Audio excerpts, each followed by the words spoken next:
देश भर में आए दिन सड़क दुर्घटना में कई लोगों अपनी जान गंवा देते हैं। ऐसी कई खबर सामने आती है। वहीं अब एक गाजियाबाद से भी ऐसा ही कुछ मामला सामने आया है, जहां सड़क पर खड़े एक युवक को तेज रफ्तार बाइक वालों ने टक्कर मारकर उड़ा दिया और वहां से रफू चक्कर हो गए। उस पूरे घटना का सीसीटीवी फुटेजेस भी हमारे पास मौजूद है। हम अपने दर्शकों को एक बार वो सीसीटीवी फुटेज दिखाना चाहेंगे। देखिए ये तस्वीर कितनी भयावह है। गाजियाबाद की ये तस्वीर है, जहां एक युवक लिफ्ट मांगने के लिए रात के अंधेरे में खड़ा होता है, लिफ्ट मांगने की कोशिश करता है और उतने में ही एक तेज रफ्तार बाइक सवार आते हैं और उसे टक्कर मारकर कई दूर तक फेंक देते हैं। युवक की हालत गंभीर बताई जा रही है।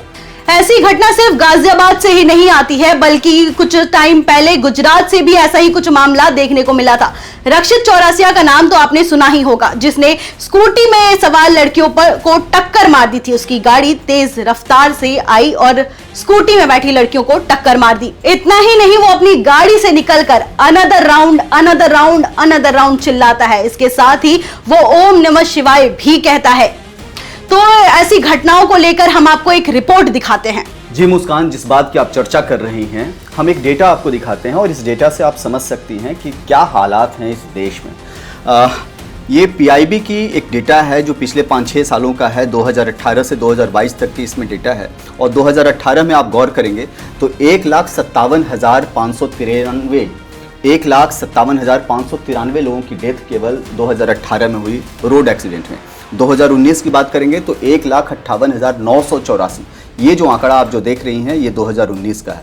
फिर अगर हम 2020 की बात करें तो ये 2020 में 1,38,383, करीब 20,000 लोग कम डेथ हुई थी। लेकिन 2021 जब आया तो ये टेंशन हमारी बढ़ गई, क्योंकि ये जो टेंशन का जो आंकड़ा है वो बहुत डराने वाला है। 1,53,972 लोगों की मौत केवल 2021 में हुई रोड हादसे में, सड़क हादसे में ये डेथ है।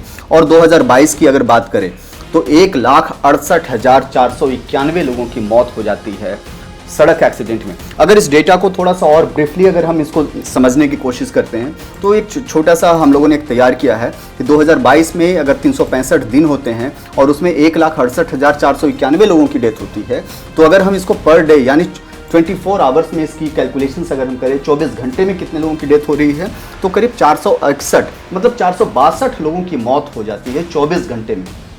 आप समझिए कि जब तक एक दिन से दूसरे दिन में आप जब जाते हैं तब तक करीब 450 से ज़्यादा लोग इस दुनिया से रुखसत हो चुके होते हैं, और वो भी केवल सड़क हादसे के कारण। अगर इसको हम और एनालिसिस करते हैं तो पर आवर की बात करते हैं, मतलब हर एक घंटा कितने लोगों की डेथ हो रही है सड़क हादसे में, तो 19 लोगों की डेथ हो रही है। और अगर इसको थोड़ा सा और हम छोटा करते हैं, पर 15 मिनट्स की बात करते हैं, तो 5 लोगों की मौत जो होती है ये सड़क हादसे में हो जाती है। हर 15 मिनट में 5 लोगों की मौत होती है, यानी कि जितनी देर में हम आप चाय पी रहे होते हैं, दोस्तों के साथ ठहाके लगा रहे होते हैं, उतनी देर में 5 लोग चले जाते हैं इस दुनिया से। और ये सब होता है सड़क हादसे के कारण। इसमें 2 व्हीलर्स के भी लोग हो सकते हैं, सड़क पर चल रहे कोई और आदमी हो सकता है, या 4 व्हीलर्स से भी जुड़े हुए कोई हो सकते हैं। मतलब कि हालात कितने खतरनाक हैं। और जो मिनिस्ट्री ऑफ रोड ट्रांसपोर्ट जो है, इस पर नए नियम बनाए, कड़े कानून बनाए गए, उसके बाद भी सड़क हादसे कम होने का नाम नहीं ले रहे हैं। तो सवाल है कि इसके पीछे कौन लोग हैं? क्या नशा सबसे बड़ा कारण है? क्या नशे के कारण लोग तेज रफ्तार चलाते हैं, या फिर हुड़दंगबाजी उसका बड़ा कारण है, या फिर पैसे का जो रौब है, जैसे आपने चर्चा किया रक्षित चौरसिया का, कि लोग महंगी गाड़ी से आते हैं और किसी को भी टक्कर मार करके चले जाते हैं। तो ये जो आंकड़े हैं ये परेशान करने वाले हैं। तो सरकार को कड़े नियम कानून बनाने की ज़रूरत है, और नियम से भी ज़्यादा, कानून से भी ज़्यादा उसका अनुपालन होना बहुत ज़रूरी है। जब तक नियमों का अनुपालन नहीं होगा कड़ाई से, तब तक सड़क हादसे कम नहीं होंगे और ये डेटा डराने वाले आते रहेंगे।